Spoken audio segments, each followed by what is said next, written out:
tested, and the founder of nagarajhomes.com. As a serial entrepreneur, Nagaraj's ventures include real estate, property development, and community based initiatives. His work extends beyond real estate transactions to fostering long term relationships, empowering communities, and contributing to the growth of the Bay Area. So, if achieving financial freedom through real estate is one of your goals, or you're thinking about an investment property, maybe you are in the process of buying a home, or just debating when is the right time to put your house on the market. Let's navigate this journey together.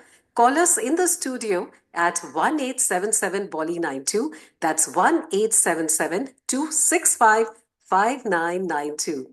One more time, 1877 Bolly 92. With that, let's welcome Nagaraj. Hey, Nagaraj. How are you? Hello, Sia. Hello, Bay Area. Happy Friday. Hope you guys having a great day out there. Great evening, too. If you have any questions, do give us a call. Today, we are going to talk about the very, very important topic, right, Sia? On the Bay Area real estate. I was thinking this is one of those questions. This is that Zen question, like, who am I? So, one question that's on everybody's mind, चाहे आप friends के साथ बैठे, East Coast, West Coast, whether you're a first-time home buyer or you're thinking of investment. One question that we all of us think is it worth buying in the Bay Area?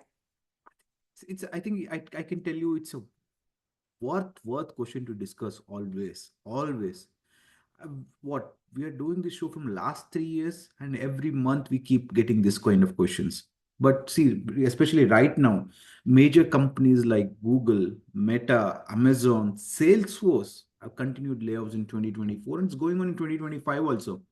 Startups are struggling with funding or also cutting their jobs. Even with this, let me give you examples of what's happening in this Bay Area, right? Like last week, I put a couple of houses for an offer. One was listed for what close to what was listed for around 1.3 million. We put an offer for 1.5 million. Still, we didn't get this offer accepted in Fremont area. It was sold more than 1.6, and they got more than 15 offers. Do you believe that more than 15 offers you got it for the Fremont house alone? Now coming back to one in Santa Clara, this house is next to a freeway, listed for 2.2. For 1 week, no takers. We put an offer for 2.15. We put an offer for 2.15. Seller says their expectations are 2.4. They don't want to sell anything less than 2.4. So what's happening in around? Right? Do you think the prices will drop? What's next? What do you think? See, one is like people are keep saying there's an higher inventory, houses are not selling. That doesn't apply for a Bay Area real estate. That doesn't even apply. Go and check anywhere in the Bay Area real estate for $1 million if you can get a single family home. Can we get anything single family home? Though inventory is always less. Yeah, if it overall in Santa Clara, if I look around, only 20-25 homes are there just in Santa Clara. Fremont, 20-25 homes. Even if I want to buy for 1.5 million in a Newark area, good looking homes. Can I get anything good looking homes? One side, this is happening. Layoffs So are happening. here you with increase in the median sale price of homes, even though it's outpacing inflation in the Bay Area. What do you think is like, where do you think is the average appreciation of the home value that one can expect? That's one of the great questions also, right? Like, see, I wanted to give you an example. In 2017, if somebody had bought a single family home for 900K, right now the home prices have gone to a close to 1.8. Again, depends on which area. I'm just giving you an example of San Jose, East San Jose area single family homes. You bought it for 900K. Today the home values are 1.7. One of my client calls in from Almaden. He bought it for 95120 zip code. He said, Nagraj, I bought this home for 1.3. Zillow and Redfin are showing appreciation of 1.7 right now. Can I pull the HELOC from there? So it shows 400K appreciated in less than 2 years. One of the client bought it in Santa Clara 2 years back. They bought it for a 1.3, busy street in Scott Boulevard. Busy street, they bought it. Today, if they sell that house, it's appreciated for 1.8 million. Can you get anything in 1.3 in Santa Clara right now? Today? And Can do you you get? still see this appreciation trend continuing? That's what we are noticing in anything. This seller, I just gave you an example. The last comparable sale was for 2.28. 2.28. Seller expects another 5% jump from the previous sale. Seller thinks if I don't get a more than the last price, I don't want to sell even. What's happening in right now is remote work and relocation trends. A lot of people wants to move to a South Bay. A lot of people wants to move to a South Bay, and we might notice the interest rate trends going higher side. We are noticing it. It's still 5.875 is what we can right now. One of my client bought a completely tear down house. Do you believe that? Tear down house we paid for 1.9 million. It's 6,200 square footage lot. 6,200 square footage lot in Campbell area. We paid 1.9 million. If you look at that house, you think, Nagaraj, kaha zamane par hai hum? Which world are you in? But that's the truth. That's the truth. We are paying because of we are not getting that enough homes right now.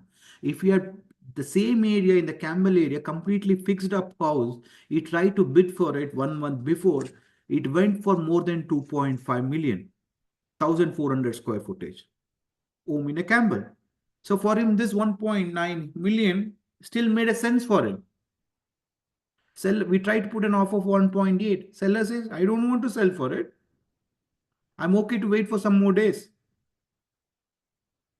So So, Nagaraj, in that scenario, does it still make sense? Like people, let's say somebody is thinking of putting their house on the market. So, renovating homes to increase their price and then sell it for a profit. Do you think of course, it adds value to your home, but if sales are so easy to come by, do you still recommend that if someone wishes to level up their primary residence, or they should still kind of invest into beautifying it and renovating it more? it's a valid one. Before jumping into that question, right, I want to give out one thing. If anybody is doing a renovation, do always with permit, even it is a small job. I just give you one example. One of my client bought a house in Santa Clara. They bought it. They just closed in what they closed on January first week. In February mid, they get a notice from the city of Santa Clara saying that the previous owner has done the upgrades without doing in a permit, without pulling in a permit. Even if you go to talk to the city of Santa Clara or any of the city, even changing your recess lights, upgrading to a recess lights, you still need a permit. Contractors say you don't need a permit, but when you go talk to the cities, they say you need a permit. They have checked the previous listings photos. Based on that, they're saying you did a lot of upgrades, doing any kitchen upgrades, bathroom upgrades, as is. They did as is, like basic like to like. They didn't change anything. But still, looking at the photos, the city has found out you have done an upgrade without pulling a permit. If the city notices it, city gives you basically a notice, or like they give you the city inspector or the code enforcement officer comes and checks the house. What changes have been made? How do they find out what changes have been found? Because they don't have any photos, but they have their listing photos. Based on that, they might say, you have upgraded it, now pull the permit for it.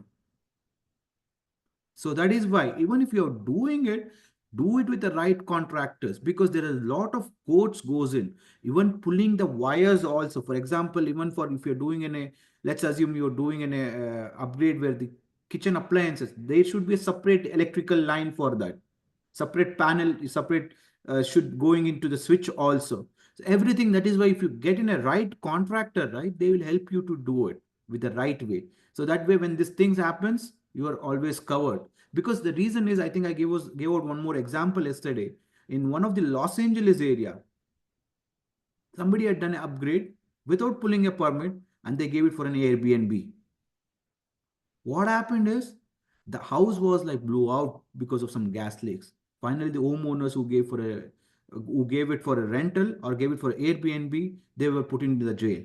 So that is why any homeowners, anybody else, be careful what they're upgrading in. Now, coming back to your question, is it right thing to do for an upgrade? I always say, if you have a money and a bandwidth, if you have a money and a bandwidth, and if you have a right realtor along with it, do upgrades because it fetches you a more value.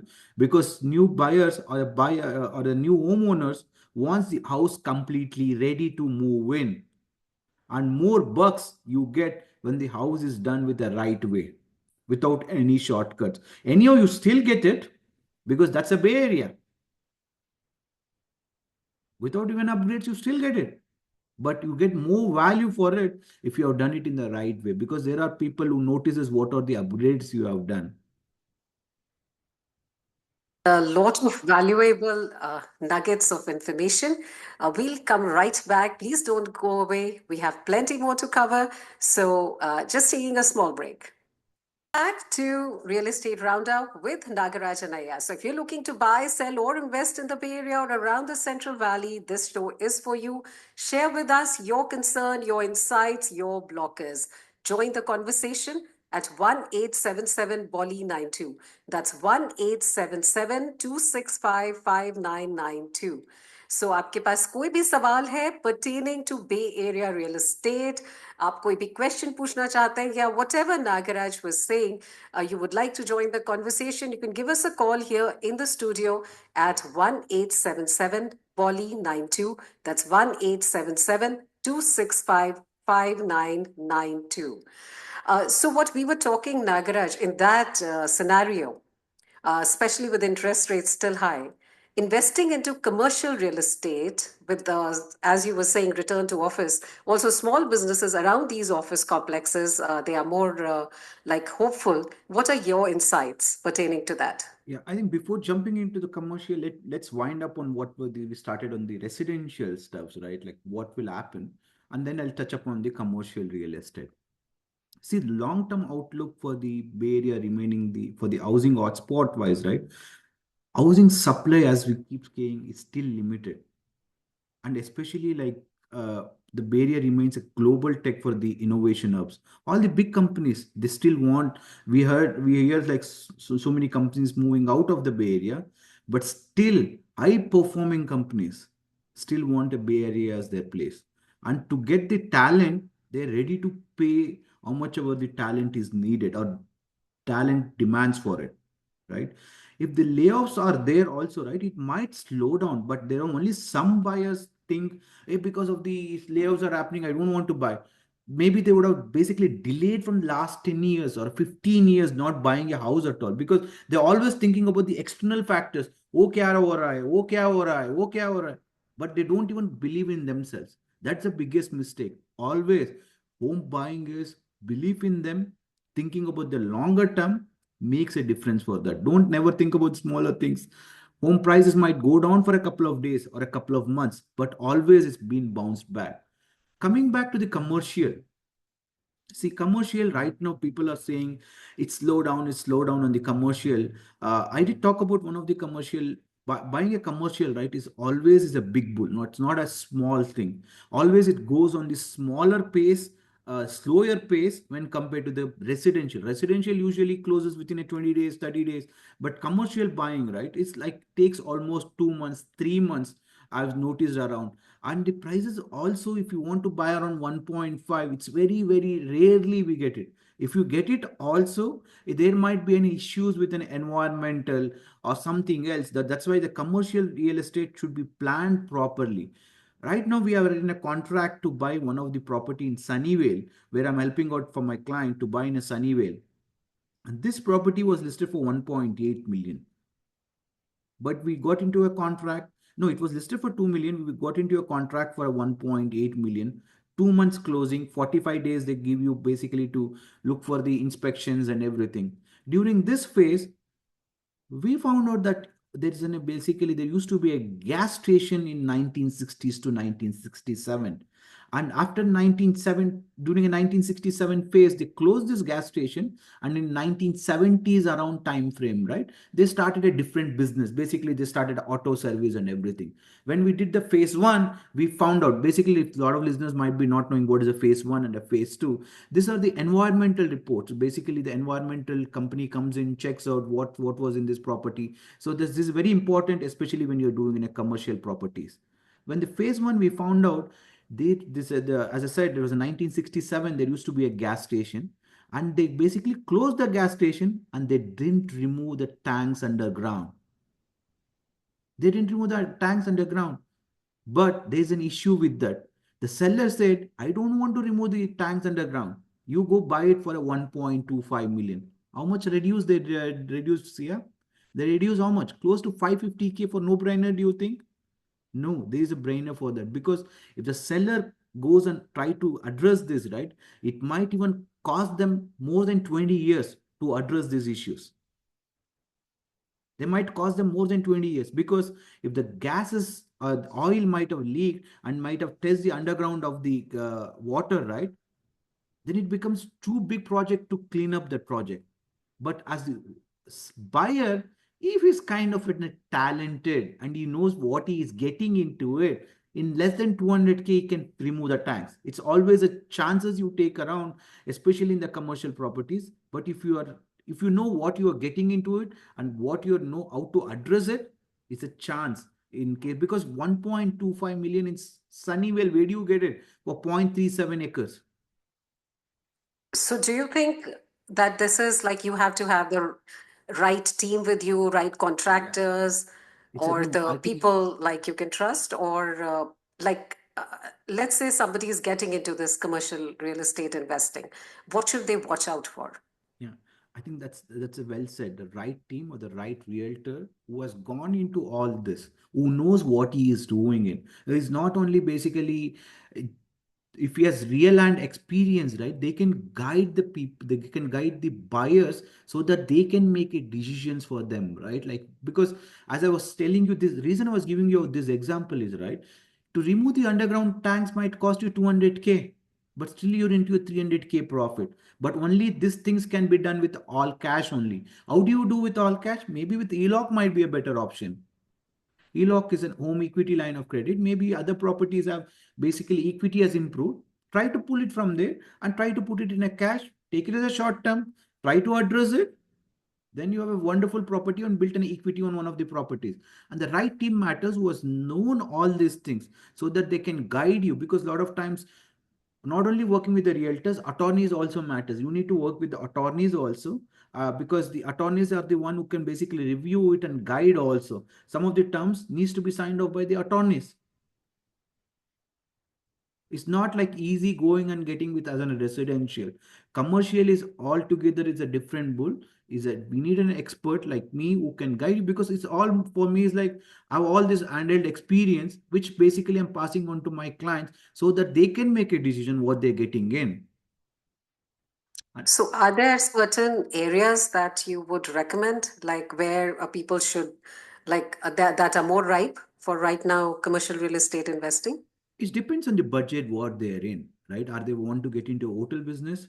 Are they want to get into small businesses?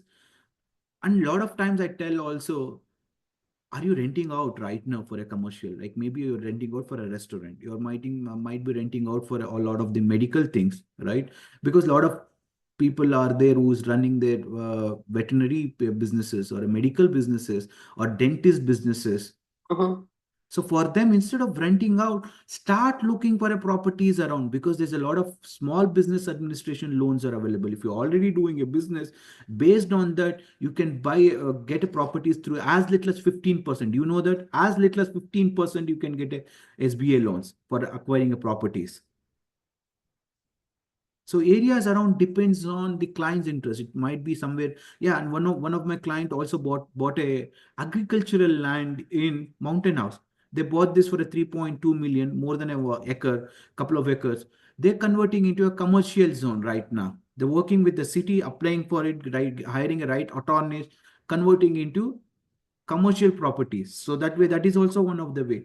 It depends on what is your interest and what it takes. Because anytime you're doing it, all this commercial, you can't do it in a hurry. It takes its own time, sweet, soft time. You should have a patience for this. If somebody is looking for commercial properties, surely I can guide them in the right direction so that they can make a decision for themselves on the commercial real estate investment.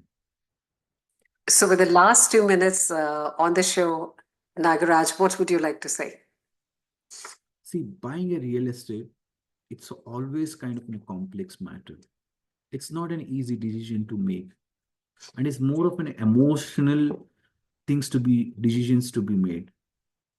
Do you want to save a 0.5% or a 1% on the money, or you need to have the sweet sleep or like no worries kind of thing? Then you need to hire a right person or a right realtor who can help you to make a decisions for you, who can guide you in all these small things. Basically, especially when you're buying a residential, there's so many things needs to be looked around for, even for the inspections report, right? Is it like basically, is the area is right for you to live? Like so many things needs to, because as I was giving you an example in the initially, right? This Santa Clara property, what we bought, we know that we paid a high, but if you don't pay high, you can't buy a property in Santa Clara right now. Right, right. So in that cases, is a right team or a right person who can help you to make a decisions for you. If any issues comes, how do you address it? So hand holding, especially when they're working with me, I can help them on the mortgage. I can help them on the basically give them the pre-approval. Anything from starting from the pre-approval to buy the property, and after buying the property, how to basically enhance your properties. Everything can be helped by me. If any questions on the real estate, it might be a simple question. Before making any decisions, you need to contact me so that I can guide you right way. It's easy to contact me, Sia. Absolutely. You can give him a call at 1-858-880-4577, or just go to nagarajhomes.com. So all you have to do is go to nagarajhomes.com. It was really very insightful talking to you, Nagaraj. It's wonderful Friday. Thank you so much, Sia. Thank you, all the Bay Area listeners. Thank you so much, listeners. Bay Area